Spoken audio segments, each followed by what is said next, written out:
What do you think can improve this week at the plate? I know there's probably a bunch that's on everybody's mind, but what are a couple things you'd narrow it down to? No, you're right. There's after a weekend like that, there's a lot that goes through the hitters' minds. I think this week it's all about simplicity, keeping things as easy and as smooth as possible, getting back to what makes us successful, and that's just confidence, and that's just trust in the work that we put in and the preparation, and I think that's what we're doing this week to set us up for this weekend. There were times last year where you and a couple other offensive players would mention that it was hard to pick up some of the spin and during mid afternoon games. Is that the case sometimes against UCSB or?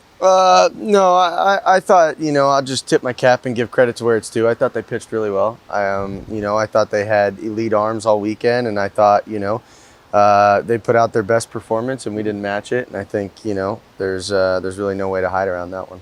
See any similarities between the start of this year and the start last year at San Diego? And if so, what do you think kind of flipped the switch on Monday of last year against San Diego? Yeah, that's a tough question because I think the personality and the identity of the team is just so different from this year and last year.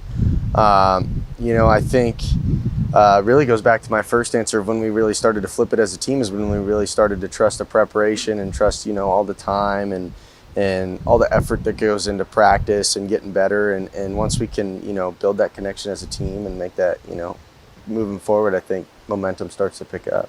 As a leader of this team, just how would you describe the overall attitude of this group right now following those 3 losses? Hungry. It's been a while since we've taken a kicking like that, and and I think it's really good to get this done, get it out of the way early, and I think it's really good for a lot of guys who haven't been through this, that are new to college baseball and haven't realized what that feeling is. Especially when you don't have a midweek game and it's weekend to weekend and you just got swept. It's all that time and really slows it down to each day. Yeah. What have you seen from San Diego staff, at least on film? Haven't dived too much into it yet. Saw a couple of their guys. Nothing that catches the eye right away off the film. I think it's something that we prepare for and we're ready for each day. Obviously, Santa Barbara's going to have one of the better staffs in the West Coast. Yeah.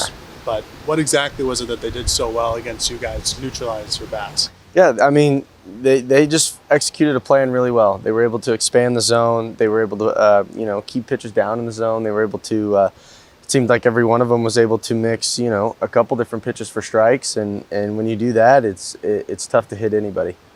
What are you talking about in the locker room? Like, what are you saying to the younger guys where you have someone like Wallace or even Owen, who's a new guy to the program, who's struggling at the disc, or you as a leader, what are you saying to them?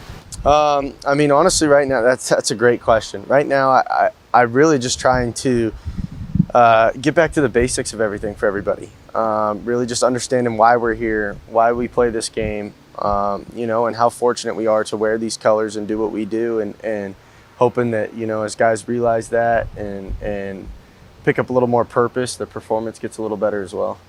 Coach Wallace kind of said the same thing, but why is it important to kind of learn these lessons early in a season versus later? I think it's just good to get that feeling, and it's a 56-game season. It's college baseball, and it seems from the more games I'm watching, the gap between what are supposed to be Power 5 teams and non-Power 5 teams seems to really slim. It seems like the competition's getting good. So learning how to deal with failure in a game where failure is so common is I think it's really good for the team morale. For you, Tanner, you have 4 walks through 7 games this year, prorated through 56. That's 32 walks. That's a career high for you. Is that something that you've been working on most of the offseason, try to get a better plate approach? Yeah, believe it or not, it was. Going into the fall, it was really, we put the emphasis on how to walk more than we strike out. And, that's something we spent a lot of time and dedicated a lot of hours to. And I think, it's going to slowly start to pay off.